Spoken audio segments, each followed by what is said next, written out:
Sa tennis, pinadapa ni Roger Federer si 63rd ranked Tommy Haas ng Germany in 5 sets, scoring 6-7, 5-7, 6-4, 6-0, and 6-2 at umangat na sa quarterfinals ng Roland Garros. Susunod ng makakaharap ni Federer si Gael Monfils na nagpatumba kay number 6 Andy Roddick. Sa PBA, maghaharap ang Rain or Shine at Pure Foods para sa semi-slots ng Fiesta Conference mamaya sa Araneta Coliseum. Ganon din ang Santa Lucia at Burger King. Parehong napagtagumpayan ng Rain or Shine at Santa Lucia ang opener ng kanilang respective Best of 3 series.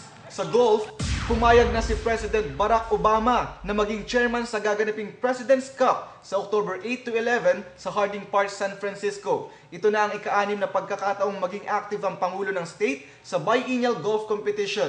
At sa NBA, masaya pa din si Cleveland star LeBron James sa kabila ng kanilang pagkatalo laban sa Orlando Magic sa Game 6 ng Eastern Conference Finals. Umalis si LeBron ng Amway Arena nang hindi nakikipag-usap sa media at sa kabilang team. Ayon kay LeBron, mananatili pa din siya sa Cavaliers at maghahanda na para sa susunod na taon. Ram T para sa UNTV News Worldwide at itong balita.